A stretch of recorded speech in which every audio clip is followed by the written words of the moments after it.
चोर की भांति ब्राह्मण ने यहाँ अपना जीवन यापन करना शुरू किया। इसका प्रमाण यह है कि राखी गढ़ी में जो पुराने मकान हैं, राखी गढ़ी की खुदाई में जो दीवारें मिलती हैं, तो हम लोग ये जानते हैं कि फर्ज करो एक दीवार जर्जर हो जाए तो उस दीवार को हम तोड़ देंगे और उस दीवार को तोड़ के उसकी जगह पर एक दीवार खड़ी की जाएगी। लेकिन राखी गढ़ी में ऐसा नहीं है। राखी गढ़ी में जो पुराने मकानात मिले हैं, उन मकानों की दीवारों में जो जर्जर दीवारें हैं, उनकी बगल में दूसरी दीवार खड़ी की गई है।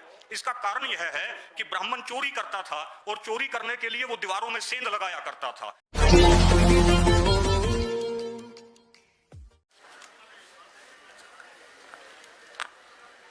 सब भाइयों को जय मूल निवासी, जय योद्धे और वाहे गुरु जी दा खालसा, वाहे गुरु जी की फतेह। साथियों, राखी गढ़ी आज हमारा सब्जेक्ट है। आज के दिन, आज एक ऐतिहासिक दिन भी है। आज के दिन जिसका इतिहास से संदर्भ जुड़ता है। पंजाब के प्रीमियर थे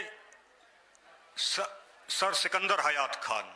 सर सिकंदर हयात खान पंजाब के प्रीमियर थे जब पंजाब यूनाइटेड हुआ करता था। तो 1942 में आज के दिन उनको परिनिर्वाण प्राप्त हुआ था और ये एक बहुत बड़ा झटका था सेकुलर पॉलिटिक्स को और पंजाब की पॉलिटिक्स को। तो मैं उनकी स्मृति में उनको याद करते हुए अपनी बात को शुरू करता हूं। राखी गढ़ी उसी तरीके से अर्बन सेंटर था और अर्बन सेंटर ही नहीं बल्कि राखी गढ़ी एक बिजनेस सेंटर था। जिस तरीके से साकेत सम्राट अशोक के समय में बिजनेस सेंटर था, एक बिजनेस कैपिटल थी, और जिस तरीके से आज बम्बई है, कलकत्ता है, सूरत है, कराची है, उसी तरीके से एक बिजनेस का सेंटर हुआ करता था राखी गढ़ी। और 9000 साल पुराने इसके अंदर अवशेष मिलते हैं। माने 9000 साल पुरानी सभ्यता है राखी गढ़ी। और इस राखी गढ़ी में ब्रासलेट मिले हैं गोल्ड के, इसके अंदर चीनी मिट्टी के बर्तन मिले हैं और इस तरीके के मटके मिले हैं, इस तरीके के मटके मिले हैं जिन्हें अगर आप टच करेंगे तो मेटेलिक साउंड आएगी। जिस तरीके से जो है कोई मेटल हो, उस तरीके से इस राखी गढ़ी में मिले हुए मिट्टी के मटकों से अगर हम उसको खटखटाते हैं तो मेटेलिक साउंड आती है। इस तरह ये एक बहुत विकसित सभ्यता थी जो राखी गढ़ी के नाम से जानी जाती है। राखी गढ़ी वहाँ एक गांव है। इस गांव में लगभग 400 हेक्टेयर में ये सभ्यता विकसित हुई और ये हमारी सभ्यता थी। इसके बाद ब्राह्मण जो अब्राहम की दूसरी बीवी जो दासी थी उसकी औलाद था, जब भारत में आया, क्योंकि अब्राहम की जो पहली बीवी थी सारा, उनको ये वरदान था कि तुम्हें जरूर तुम्हारी कोई ना कोई संतान पैदा होगी और जो संतान आगे चल के पूरी दुनिया पर हुकूमत करेगी। लेकिन अब्राहम की कोई संतान होती दिख नहीं रही थी। तो अब्राहम की बीवी सारा ने उनसे कहा कि आप दूसरी शादी कर लीजिए और उन्होंने अपनी दासी से शादी की। वो दासी की जो संतान पैदा हुई वो अब्राहम की दासी से पैदा हुई संतान वो ब्राह्मण कहलाए और वो भारत में आए। क्योंकि वहाँ सारा जब 100 साल के हुए अब्राहम, जो बाइबल की कथाएं कहती हैं, जो वहाँ की माइथोलॉजी कहती है, वो ये कहती है कि जब अब्राहम 100 साल के हुए तो उनको औलाद पैदा हुई। फिर उनकी जो औलाद थी और उनकी औलाद जो विस्तार प्राप्त किया उनकी औलाद ने, तो उन्होंने जो दासी पुत्र थे उनको भगाना शुरू किया। वो भारत में लुटते पिटते आए और वो भारत में आकर ब्राह्मण कहलाए। अब्राहम को इन्होंने ब्रह्मा कहा और सारा को इन्होंने सावित्री कहा। अब ब्रह्मा और सावित्री उनकी जो है ये ब्राह्मण जो है उनके दासी पुत्र ब्राह्मण भारत में आए और लुटता पिटता भारत में आया। तो भारत में जब ब्राह्मण आया तो इसने राखी गढ़ी की सभ्यता के अंदर चोरी करनी शुरू की। माने सबसे पहले ब्राह्मण इस देश में आया है तो एक चोरी करने के उद्देश्य से आया और एक चोर की भांति ब्राह्मण ने यहाँ अपना जीवन यापन करना शुरू किया। इसका प्रमाण यह है कि राखीगढ़ी में जो पुराने मकान हैं, राखीगढ़ी की खुदाई में जो दीवारें मिलती हैं, तो हम लोग ये जानते हैं कि फर्ज करो एक दीवार जर्जर हो जाए तो उस दीवार को हम तोड़ देंगे और उस दीवार को तोड़ के उसकी जगह पर एक दीवार खड़ी की जाएगी। लेकिन राखीगढ़ी में ऐसा नहीं है। राखीगढ़ी में जो पुराने मकानात मिले हैं, उन मकानों की दीवारों में जो जर्जर दीवारें हैं, उनकी बगल में दूसरी दीवार खड़ी की गई है। इसका कारण यह है कि ब्राह्मण चोरी करता था और चोरी करने के लिए वो दीवारों में सेंध लगाया करता था। इस चीज से राखीगढ़ी के लोग बहुत ज्यादा परेशान हो गए और जर्जर दीवारों को भी वो तोड़ नहीं रहे थे, बल्कि जर्जर दीवारों को भी एक एक्स्ट्रा कवर के रूप में मानकर, एक एक्स्ट्रा कवर के रूप में जानकर वो यूं की यूं बरकरार रख के उसकी बगल में दूसरी दीवार खड़ी कर रहे थे। इसको हरियाणा की भाषा में, इसको हमारी लोकल डायलेक्ट में कहते हैं पाड़ लगाना। पाड़ लगाना। तो ब्राह्मण हमारी दीवारों में पाड़ लगा रहा था। जिस तरीके से कल वामन मेश्राम साहब ने बताया कि हम लोग शब्दों से इतिहास को खोजने की कोशिश करेंगे, जैसे आपने बताया कि श्रृंग ऋषि और शुंग, श्रृंग और शुंग का जिस तरीके से माननीय वामन मेश्राम साहब ने कल संबंध जोड़ा था, तो पाड़ लगाने का एक और मतलब हमारे लोकल डायलेक्ट में है, हरियाणा में है, फूट डालना। माने जिन लोगों ने दीवारों में पाड़ लगाई, जिन लोगों ने दीवारों में सेंध लगाई, उन्होंने हमारे भाईचारे में भी पाड़ लगाई, हमारे भाईचारे में भी सेंध लगाई। और हमारे भाईचारे में उन्होंने जब सेंध लगाई तो हमारे मूल निवासी भाई कुछ उनके संपर्क में आए। सबसे पहले उन्होंने चोरी की, फिर उन्होंने हमारे कुल नाम जो थे, हमारे जो कुल नाम थे, हमारे जो गोत्र थे, हमारे जो गोत्र थे, उनको ब्राह्मणों ने चुराया। जैसे एक गोत्र था अत्री, ये अत्री गोत्र जाटों में भी है और ये ब्राह्मणों में भी है, तो ब्राह्मणों ने ये गोत्र हमसे चुराया। फिर एक और गोत्र है भारद्वाज, ये हरियाणा में ब्राह्मणों में सबसे बड़ा गोत्र है, ये गोत्र भी जाटों में था, ये गोत्र भी ब्राह्मणों ने हमसे लिया, चुराया। और माथुर गोत्र है, ये जाटों में भी है, ब्राह्मणों में भी है, ये गोत्र भी उन्होंने हमसे चुराया। और इस तरीके से ब्राह्मण ने हमारे गोत्र चुराकर ये दिखाने की कोशिश की कि हम भी तुम्हारे ही आदमी हैं, हम भी तुम्हारी ही तरह हैं। उसके बाद ब्राह्मणों ने राखीगढ़ी में जो सबसे ऊंचा टीला था, उसके ऊपर वहां 7 माउंट्स मिले हैं, 7 टीले मिले हैं। सबसे ऊंचे टीले पर ब्राह्मणों ने यज्ञ वेदी तैयार की। ये चीज सिद्ध करती है कि ब्राह्मण राखीगढ़ी में बहुत आखिर में आया है, क्योंकि अगर आखिर में नहीं आया होता तो सबसे ऊंचे टीले पर, सबसे ऊंचे माउंट पर जो है वो यज्ञ वेदी नहीं मिलती, सबसे नीचे वाले माउंट पर यज्ञ वेदी मिलती अगर ब्राह्मण शुरुआत में आया होता तो। क्योंकि सभ्यताएं इसी तरीके से गति करती हैं। मान लीजिए ये मकान है, ये काल के प्रवाह में दब गया, ये नीचे चला गया, एक और मकान बना, वो काल के प्रवाह में दब गया, वो नीचे चला गया, समय के प्रवाह में एक और मकान बना, वो नीचे चला गया। तो ब्राह्मण की जो यज्ञ वेदी है वो राखीगढ़ी में सबसे ऊंचे टीले पर मिलती है। ये बात सिद्ध करती है कि आखिर में ब्राह्मण राखीगढ़ी में आया है। सबसे पहले चोरी के उद्देश्य से आया, उसके बाद उन्होंने हमारे भाईचारे में हमारे गोत्रों को, हमारे कुल नामों को चुराया, और फिर हमारे जैसा बनकर उसने, ब्राह्मण ने जो है हमारे लोगों को, मूल निवासियों को यज्ञ वेदी वहां चलाकर और हमारे लोगों को मानसिक रूप से गुलाम बनाकर, डिवाइन स्लेव बनाकर, कुछ मूल निवासियों को अपने साथ मिलाकर, और उन्होंने फिर राखीगढ़ी में आग लगा दी। राखीगढ़ी का मतलब है राख की गढ़ी। राखीगढ़ी का मतलब ये नहीं है कि राखीगढ़ी का मतलब कि बहन अपनी भाई की कलाई पर जो है वो प्यार बांधती है और राखी बांधती है कि उसका मोदी के राज में उसका जो है उसकी रक्षा होती रहे, और मोदी के राज में उसकी रक्षा होती रहे, लोग उसे परेशान न करें। ये वो राखी नहीं है। राखी का मतलब है राख की गढ़ी।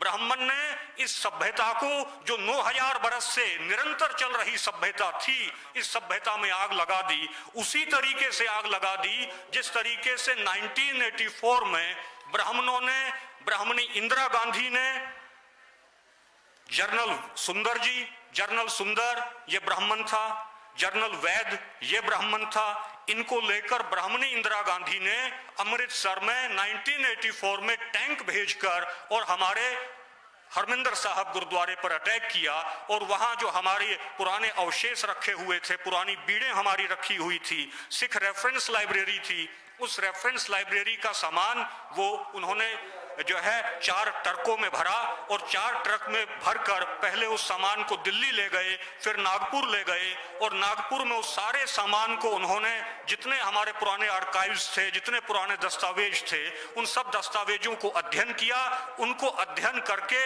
उनके काउंटर दस्तावेज तैयार किए और फिर सारे दस्तावेजों में आग लगा दी। इसी तरीके से ब्राह्मण ने उस 9000 साल पुरानी सभ्यता में आग लगा दी, क्योंकि आग लगाना ब्राह्मण का स्वभाव है, क्योंकि आग लगाने में ब्राह्मण को मजा आता है। इस तरीके से ब्राह्मण ने राखी गढ़ी को जो है राख की गढ़ी में तब्दील कर दिया। वहां कंकाल मिले हैं, कंकाल राखी गढ़ी में मिले। उन कंकालों की अगर हम स्थिति देखें, माने नॉर्थ की तरफ उनका मुंह है और साउथ की तरफ उनके पांव हैं, नॉर्थ की तरफ मुंह है और साउथ की तरफ उनके पांव है, उत्तर की तरफ मुंह है और दक्षिण की तरफ उनके पांव है।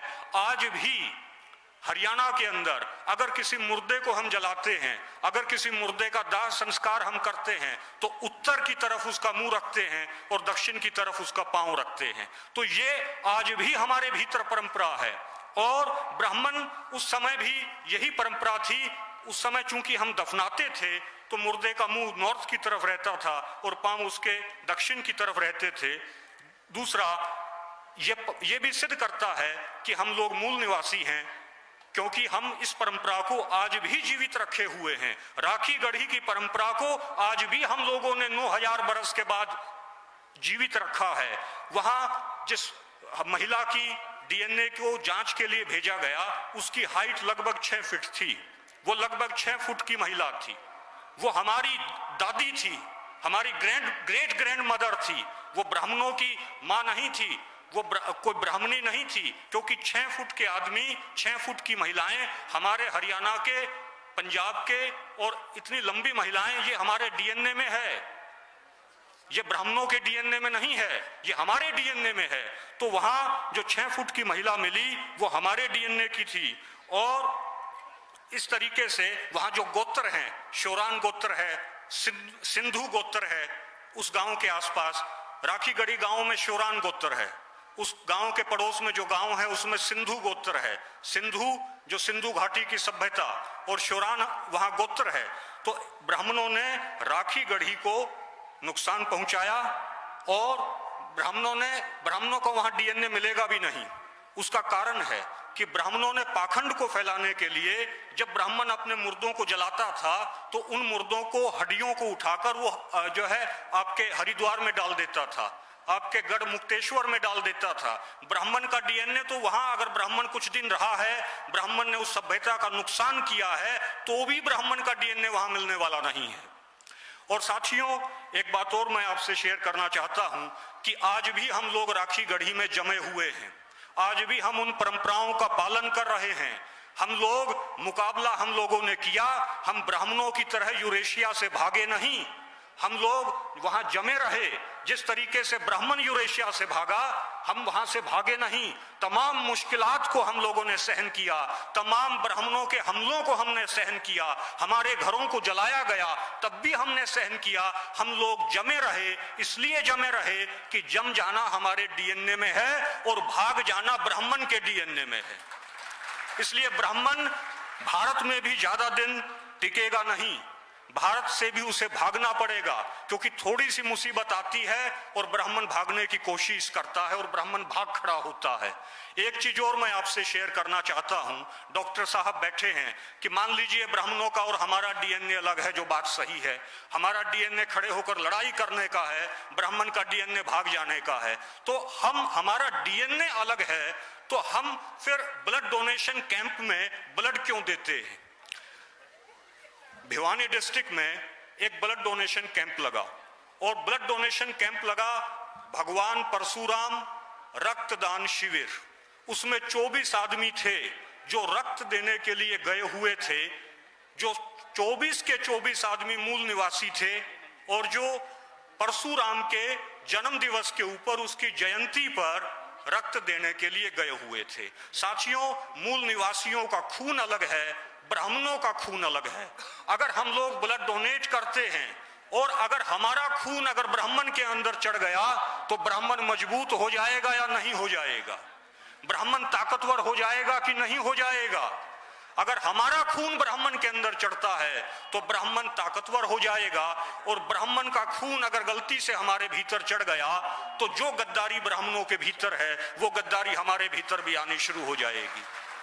जो कायरता ब्राह्मणों के भीतर है वो कायरता हमारे भीतर भी आनी शुरू हो जाएगी। इसलिए मैं ये निवेदन करता हूं कि मूल निवासी ब्लड बैंक ये अलग तैयार होना चाहिए, इसकी अलग ऐप तैयार होनी चाहिए कि जिस मूल निवासी भाई को खून की जरूरत पड़े और एड्स की बीमारी, इबोला की बीमारी, स्वाइन फ्लू की बीमारी, इस सब की बीमारियों से खतरनाक साबित होगा अगर ब्राह्मण का खून की एक भी बूंद हमारे अंदर आ जाती है तो। एड्स जिसको हो गई वो मर जाएगा, लेकिन ब्राह्मण का खून अगर हमारे भीतर आ गया तो हमारी पीढ़ियां बर्बाद हो जाएंगी। ये फसल की नहीं, ये नस्ल की लड़ाई है साथियों। और मुझे इन्होंने जाट रिजर्वेशन मूवमेंट चला, हम लोगों ने मूवमेंट चलाया कि हमें भी अधिकार दो। मुझे जेल में इन्होंने डाल दिया। 20 हमारे साथी थे, उन पे गोलियां चलाई, मेरे 20 साथी शहीद हुए। वो जो है ब्राह्मणवादी सरकार की, बीजेपी की सरकार की गोलियों से शहीद हुए और मुझे इन्होंने जेल में डाल दिया। 3 साल 9 महीने इन्होंने मुझे जेल में रखा।